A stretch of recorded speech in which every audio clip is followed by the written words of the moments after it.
بسم اللہ الرحمن الرحیم۔ السلام علیکم ورحمۃ اللہ وبرکاتہ۔ پیارے بچوں، دلوں میں وہی زندہ رہتے ہیں جو محبتیں بانٹتے ہیں اور آسانیاں بانٹتے ہیں۔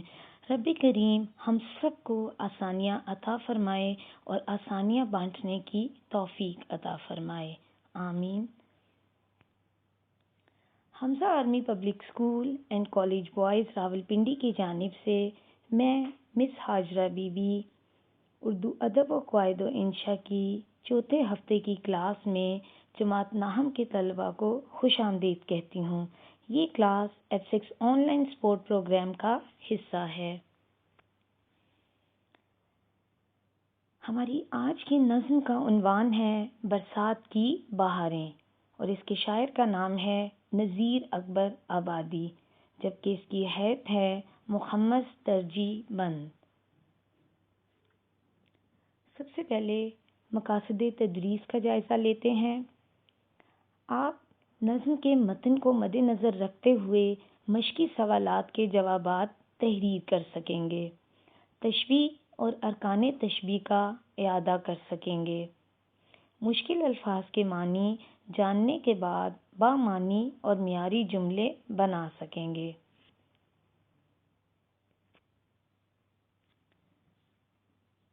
سابقہ واقفیت کا بھی جائزہ لے لیتے ہیں۔ آپ مجھے یہ بتائیں کہ غیر مردف بند کسے کہتے ہیں؟ جی ہاں، شاباش۔ غیر مردف بند ایسا بند جس میں قوافی تو دیے گئے ہوں لیکن اس میں ردیف کا استعمال نہ کیا گیا ہو۔ اسی طرح اگر کسی بند میں ردیف دیا گیا ہو تو ہم اس کو مردف کہیں گے، اور جس بند میں ردیف نہیں ہے تو وہ غیر مردف بند یا غیر مردف نظم کہلائے گی۔ اب آپ مجھے یہ بتائیں کہ نظم میں غیر مردف بند کون سا ہے؟ جی ہاں، آپ کی نظم میں غیر مردف بند نمبر 4 ہے۔ اب آپ مجھے یہ بتا دیں کہ تشبیہ کسے کہتے ہیں؟ جی شاباش۔ کسی چیز کو کسی خاص وصف یا خوبی کی وجہ سے کسی دوسری چیز کے مانند قرار دینا یا اس جیسا قرار دینا تشبیہ کہلاتا ہے۔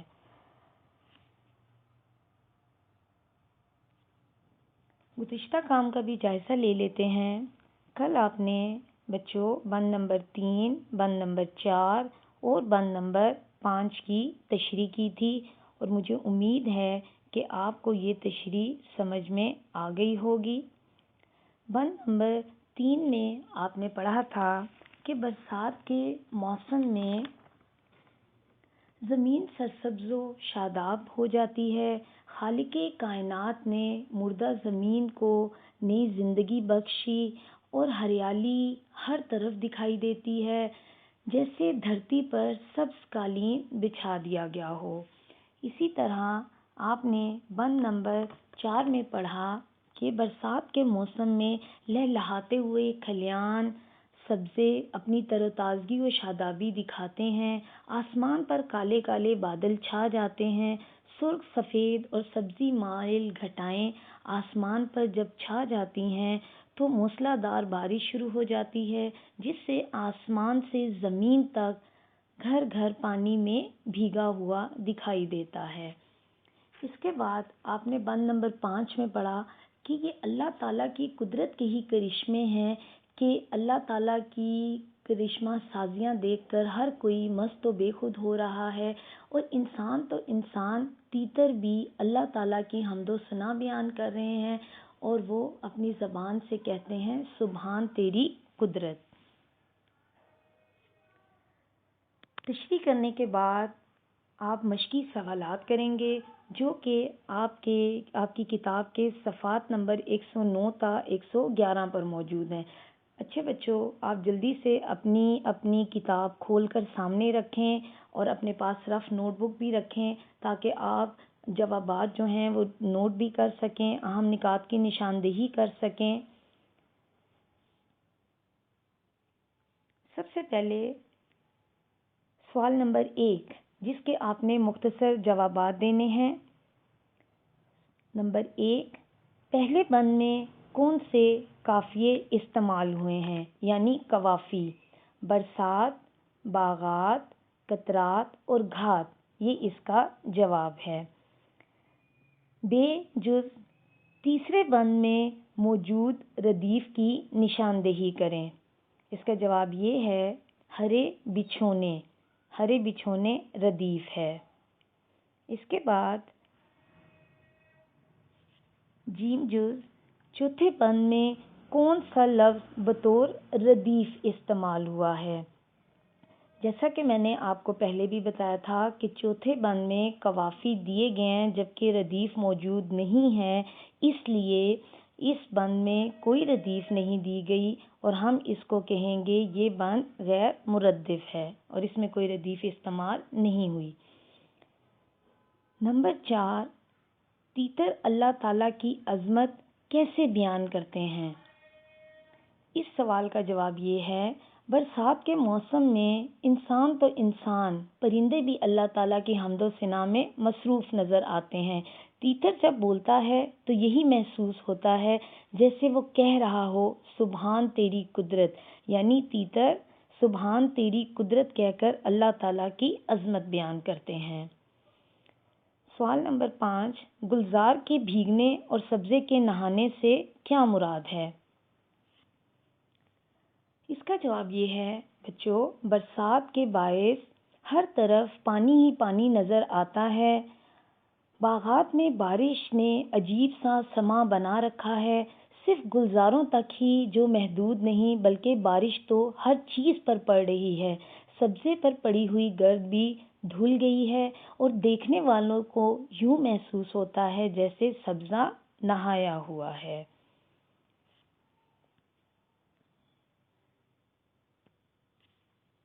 اس کے بعد آپ صفحہ نمبر 109 پر دیکھیں گے۔ سوال نمبر 2، شاعر نے نظم برسات کی بہاریں میں برسات کے جو نظارے بیان کیے ہیں ان کا خلاصہ اپنے الفاظ میں لکھیں۔ جیسا کہ آپ کو پہلے بھی بتایا گیا تھا کہ فیڈرل بورڈ کے پرچے میں آپ کو خلاصہ نہیں آتا، اس لیے آپ اپنی پریکٹس کے طور پر تو یہ سوال کر لیں لیکن ہم خلاصہ نہیں کریں گے۔ آپ برسات کے مناظر کو لکھ سکتے ہیں اپنے لیے تیاری کے لیے تاکہ آپ کو تشریح کرنے میں آسانی ہو۔ سوال نمبر 3، قدرت کے بچھ رہے ہیں ہر جا ہرے بچھونے سے شاعر کی کیا مراد ہے؟ اب سوال نمبر 3 یہ جو آپ کو مشق میں دیا گیا ہے اس میں آپ نے یہ جواب لکھنا ہے، جب بارش ہوتی ہے تو وہ جگہ جہاں پہلے خشکی ہوتی ہے اور دھول اڑ رہی ہوتی ہے، بارش ہونے کے باعث سرسبز و شاداب ہو جاتی ہے، ہری ہری گھاس اگتی ہے۔ بارش کے باعث اللہ تعالیٰ زمین کو تر و تازہ بنا دیتا ہے۔ شاعر کے کہنے کا مطلب یہ ہے کہ برسات کے موسم میں ہر طرف ہری ہری گھاس کا فرش سا بچھ جاتا ہے جیسے ایک سبز رنگ کا قالین بچھا ہو۔ اس کے بعد سوال نمبر 4، اعراب کی مدد سے تلفظ واضح کریں۔ برسات، لہلہاہٹ، گلزار، سبحان، جھمجھماہٹ۔ اس کے بعد سوال نمبر 5، مذکر اور مؤنث الفاظ کی نشاندہی کریں۔ آپ کو کچھ الفاظ دیے گئے ہیں اور آپ کو آپ کے پرچے میں بھی یہ سوال آتا ہے کہ درج ذیل الفاظ کی تذکیر و تانیث کریں یا تذکیر و تانیث کو واضح کریں۔ تو آپ نے مذکر اور مؤنث کے حساب سے سب سے اچھا طریقہ یہ ہے کہ اگر آپ اس لفظ کا جملہ بنا لیں گے تو آپ کو زیادہ واضح ہو جائے گا کہ یہ مذکر ہے یا مؤنث ہے۔ ہوا، اب آپ نے اس کو یہ مؤنث ہمیں کیسے پتہ چلے گا؟ ہوا چل رہی ہے۔ بادل آسمان پر چھائے ہوئے ہیں تو بادل مذکر، ہوا مؤنث۔ اس کے بعد بہار، بہار آ گئی ہے تو اس میں آپ بہار مؤنث، برسات مؤنث۔ اس کے بعد سبزہ، سبزہ، یہ بھی آپ جملہ بنا کے دیکھ سکتے ہیں. ہر طرف سبزہ دکھائی دیتا ہے، مذکر. قدرت، یہ اللہ تعالیٰ کی قدرت ہے، تو کی سے ہمیں پتہ چلا یہ مؤنث ہے. گلزار بھیگتے ہیں، گلزار مذکر. رنگ، اس کا رنگ بہت نکھرا ہوا ہے، مذکر. تیتر پکارتا ہے، تو یہ بھی کیا ہوگا، مذکر. اس کے بعد گھٹا، گھٹا چھائی، تو آپ اس کو بھی مؤنث لکھیں گے. اب آپ صفحہ نمبر 110 پہ دیکھیں گے. سوال نمبر 6، کالم الف میں دیے گئے الفاظ کو کالم ب کے ساتھ ملائیں. سبزہ، لہلہاہٹ، آپ نے ان کو میچ کرنا ہے. سبزہ، لہلہاہٹ. بوندیں، جمجماہٹ. بادل، مست. پانی، جل تھل. ہرے، بچھونے. تیتر، سبحان. ماں، ماہی، اور اس کے بعد ابر، اور ابر کے ساتھ سیاہی. سوال نمبر 7، جس نظم کے ہر بند میں ایک ہی مصرع بار بار دہرایا جائے اسے ٹیپ کا مصرع کہتے ہیں. اس نظم میں ٹیپ کے مصرعے کی نشاندہی کریں. آپ کو تعریف دی گئی ہے اور پوچھا گیا ہے مصرع کون سا ہے، تو اس کا جواب ہوگا کیا کیا مچی ہیں یارو برسات کی بہاریں. سوال نمبر 8، دوبارہ آپ کو سوال دیا گیا ہے نظم کا خلاصہ لکھیں، جو کہ ہم نہیں کریں گے کیونکہ یہ آپ کے پیپر میں نہیں آتا. سوال نمبر 9، مندرجہ ذیل الفاظ کو جملوں میں استعمال کریں. اب آپ کو چند الفاظ دیے گئے ہیں، ان کو آپ جملوں میں استعمال کر لیں گے. جیسے لہلہاہٹ، لہرانا، تو آپ بنا سکتے ہیں ہوا کے چلنے سے سبزے کی لہلہاہٹ خوبصورت منظر پیش کرتی ہے، یا فصلوں کی لہلہاہٹ دیکھ کر کسان خوش ہو گیا. جل تھل یعنی پانی کی کثرت کی طرف اشارہ ہے، تو آسمان پر کالی گھٹا اٹھی اور ہر طرف جل تھل ہو گیا. گلزار، چمن، باغات، تو گلزار بھی آپ نظم میں جیسے آپ نے پڑھے آپ جملے بنا سکتے ہیں، نظم میں جو اشعار پڑھے ہیں ان کی مدد سے بھی. جی، برسات کے موسم میں گلزار سہانا نظارہ پیش کرتے ہیں. برسات کے موسم میں دلکشی اور رعنائی قابل دید ہوتی ہے. اس کے علاوہ گھٹائیں، آسمان پر کالی گھٹائیں چھانے کے باعث موسلا دار بارش شروع ہو گئی. ماں تاب ماہی، آپ نے یہ بھی پڑھا نظم میں، تو اس کو آپ کیسے جملے میں استعمال کریں گے؟ برسات کے باعث دنیا میں ماں تاب ماہی ہر چیز بھیگ گئی، یا آپ یہ بھی بنا سکتے ہیں ماں تاب ماہی ہر چیز کا مالک اللہ تعالی ہے.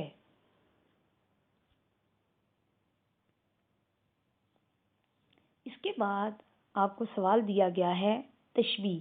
تشبیہ کا آپ نے اعادہ کرنا تھا، جو کہ آپ پہلے بھی تشبیہ پڑھ چکے ہیں. آپ اپنی کتابوں پر غور سے دیکھیں. کسی چیز کو کسی خاص وصف کی وجہ سے کسی دوسری چیز کی مانند یا اس جیسا قرار دینا تشبیہ کہلاتا ہے. جیسے خوبصورت چہرے کو پھول کی مانند قرار دینا. خوبصورت چہرہ اور پھول، تو خوبصورت چہرے کو پھول کے ساتھ تشبیہ دی گئی ہے. ارکان تشبیہ 5 ہیں. پہلی چیز کو مشبہ، دوسری چیز کو مشبہ بے، اور دونوں کے درمیان مشترک خوبی یا صفت کو وجہ شبہ کہتے ہیں، یعنی مشبہ اور مشبہ بے کے درمیان پائی جانے والی صفت کو. حرف تشبیہ اور غرض تشبیہ بھی تشبیہ کے ارکان ہیں. تشبیہ کا مقصد عام چیز کی خوبی کو واضح کرنا اور اس کی وضاحت کرنا ہے. تشبیہ سے بات میں خوبصورتی پیدا ہوتی ہے اور بیان دلچسپ ہو جاتا ہے. اب آپ کو اس کے ارکان بتائے گئے مثال کے ساتھ، اور ساتھ آپ کو چند مثالیں دی گئی ہیں، وہ میں پڑھ دیتی ہوں. اس کے بعد ہم باری باری ان کی تعریفیں دوبارہ دیکھیں گے. اس کے دانت موتیوں کی طرح سفید ہیں، اس کے لب پھول کی طرح نازک ہیں، اس کا دل پتھر کی طرح سخت ہے، یعنی دانتوں کو موتیوں کے ساتھ تشبیہ دی گئی ہے، یعنی دانت موتیوں کی طرح سفید ہیں، اور صفت اس میں سفیدی دانت، یہاں پہ دانتوں کو جب تشبیہ دی گئی ہے تو دانت مشبہ موتی مشبہ بے، اور جو صفت ہے مشترک وہ ہے سفیدی۔ اسی طرح اس کے لب اور اس کا دل مشبہ اور نازکی اور سختی، یہ ہوں گے آپ کی وجہ شبہ، اور اس کے ساتھ کی طرح حروف تشبیہ جو تشبیہ دینے کے لیے استعمال ہوئے ہیں۔ پھول اور پتھر یہ ہوں گے مشبہ بے جس سے تشبیہ دی گئی ہے۔ اگلی مثالیں، اس کا قد سرو کی طرح لمبا ہے، وہ لومڑی کی طرح چالاک ہے۔ اسی طرح ان مثالوں میں دانت، لب، دل، قد اور وہ کوئی شخص مشبہ ہیں، جبکہ موتی، پھول، پتھر، سرو اور لومڑی مشبہ بے ہیں۔ ان مثالوں میں بالترتیب سفیدی، نازکی، سختی، لمبائی اور چالاکی کی تشبیہ کی وجوہات یا وجہ شبہ کی مثالیں ہیں۔ حرف تشبیہ ایسے الفاظ یا لفظ کو کہتے ہیں جو مشبہ اور مشبہ بے کے درمیان رابطہ پیدا کرتے ہیں، جیسے کی مانند، کی طرح، کی صورت، جیسا، سا وغیرہ۔ غرض تشبیہ سے مراد وہ مقصد یا سبب ہے جس کے لیے تشبیہ کا سہارا لیا گیا ہو یا جس غرض سے، جس مقصد سے تشبیہ دی جائے۔ اب آپ اعادے کے دوران ایک بار دوبارہ اس کو اچھی طرح سمجھ لیں کہ علم بیان کس کو کہتے ہیں۔ عربی زبان کا لفظ ہے بیان، جس کے معنی ظاہر کرنا یا کھول کر بیان کرنا کے ہیں۔ علم بیان ایسے قاعدوں اور ضابطوں کے مجموعے کا نام ہے جس کو جان لینے کے بعد ہم ایک ہی بات یا مضمون کو مختلف طریقوں سے ادا کر سکیں۔ یہ علم کلام میں معنوی خوبیاں پیدا کرنے کے ساتھ ساتھ اس کو دل نشین بنا دیتا ہے۔ تو علم بیان کی آپ نے تعریف ملاحظہ کی۔ اب ہم دیکھیں گے علم بیان کی اصطلاحات جو آپ نے پڑھی ہیں، وہ تشبیہ، استعارہ، کنایہ اور مجاز مرسل، اور ہم کس کی دہرائی کر رہے ہیں؟ تشبیہ کی۔ تو آپ تشبیہ کی تعریف دوبارہ سن لیں۔ عربی زبان کے لفظ شبہ سے تشبیہ نکلا ہے، جس کے لغوی معنی مشابہت دینا یا مانند قرار دینا کے ہیں۔ تعریف: علم بیان کی اصطلاح میں کسی مشترکہ خصوصیت کی بنا پر کسی ایک چیز کو دوسری چیز جیسا قرار دینا تشبیہ کہلاتا ہے۔ مثلا بچہ چاند کی مانند خوبصورت ہے۔ ارکان تشبیہ: مشبہ، جس چیز کو تشبیہ دی جائے، مشبہ بے، جس چیز سے تشبیہ دی جائے، اور وجہ تشبیہ یا وجہ شبہ، مشبہ اور مشبہ بے میں پائی جانے والی خصوصیت کو کہیں گے۔ حرف تشبیہ وہ حرف یا حروف جو تشبیہ کے لیے استعمال کیے جائیں۔ اس کے بعد غرض تشبیہ، جس مقصد کے لیے تشبیہ دی جائے۔ اب آپ چند مثالوں کو دوبارہ دیکھ لیں۔ رضوان چاند کی مانند خوبصورت ہے، زید حاتم کی طرح سخی ہے۔ اب دیکھیں ان جملوں میں آپ ارکان تشبیہ کے حساب سے دیکھیں گے، رضوان کو چاند کے ساتھ اس کو تشبیہ دی گئی ہے، یعنی دونوں میں مشترک خصوصیت جو ہے اس کو دیکھیں آپ کہ جس چیز کو وہ اپنی خصوصیت کی وجہ سے ہر کوئی اس کی اس خصوصیت کو مانتا ہے اور وہ اس کی خصوصیت بہت معروف ہوتی ہے، مشہور ہوتی ہے، تو تبھی ہم ایک چیز کو اس جیسا کہتے ہیں۔ جیسے چاند اپنی خوبصورتی میں اپنی مثال آپ ہے، تو ہم یہاں پہ رضوان کو چاند کی مانند خوبصورت کہہ رہے ہیں۔ رضوان اور زید مشبہ ہیں، جبکہ چاند اور حاتم مشبہ بے ہیں۔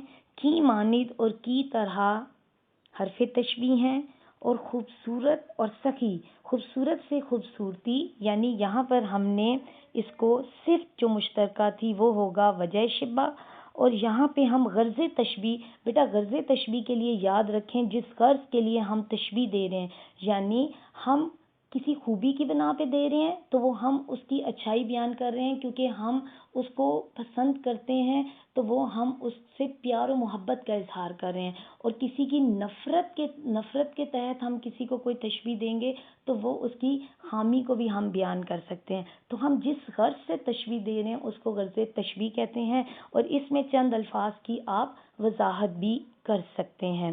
جیسے خوبصورتی اور سخی میں آپ کہتے ہیں کہ خوبصورتی اور سخاوت، لیکن اس کے ساتھ غرض تشبیہ میں چند الفاظ کا اضافہ کر کے آپ لکھیں گے کہ رضوان کی خوبصورتی کو بیان کرنا اور زید کی سخاوت کو ظاہر کرنا یا بیان کرنا۔ اسی طرح تیسری مثال شعر میں سے نازکی اس کے لب کی کیا کہیے، پن کھڑی ایک گلاب کی سی ہے۔ اب یہاں پر جو عاشق ہے وہ اپنے محبوب کی تعریف بیان کرتے ہوئے کہہ رہا ہے کہ محبوب کے جو لب ہیں وہ گلاب کی پنکھڑی کی مانند نازک ہیں۔ تو یہاں پر اس کے لب جو ہے وہ کیا ہوگا، مشبہ، اور پنکھڑی یعنی گلاب کی پنکھڑی یہاں پہ مشبہ بے ہے جس سے تشبیہ دی گئی ہے، اور کی سی یہاں پر حرف تشبیہ ہے۔ اور وجہ کیا ہے تشبیہ دینے کی، نازکی یعنی نزاکت، اور یہاں پہ غرض تشبیہ کیا ہو جائے گا کہ محبوب کے لب کی نازکی یا اس کی نزاکت کو ظاہر کرنا، بیان کرنا۔ اب ہم آج کیے جانے والے کام کا اعادہ کر لیتے ہیں۔ پیارے بچوں، آج آپ نے نظم کیے، مشقی سوالات کیے، ان میں آپ نے مختصر سوالات کے جوابات کیے، آپ نے تذکیر و تانیث کیا جس میں آپ نے مذکر اور مؤنث کو واضح کیا۔ اس کے علاوہ آپ نے جملہ سازی، سوال نمبر 9 میں آپ نے جملے بنائے۔ اس کے بعد آپ نے تشبیہ اور ارکان تشبیہ کا اعادہ کیا۔ اب ہم تفویض کار کا جائزہ لے لیتے ہیں۔ آپ نے تشبیہ کی تعریف لکھنی ہے، تشبیہ کی تعریف لکھیں اور مثالیں بھی دیں۔ سوال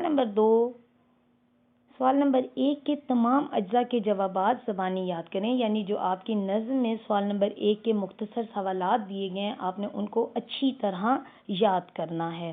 اور آپ کو بیٹا یہ بھی میں کہتی چلوں کہ آپ اپنا روزانہ دیا گیا تفویض کار بہت اچھے طریقے سے کریں، کیونکہ آپ کو اس کام کے تحت ہی اسائنمنٹ ٹیسٹ کرنے میں آسانی ہوگی۔ اپنے کام کو خوشخط بھی کریں۔ اب اس کے ساتھ ہی ہماری آج کی کلاس کا وقت ختم ہوتا ہے۔ مجھے اجازت دیں، اپنا بہت خیال رکھیے گا۔ اللہ حافظ، شکریہ۔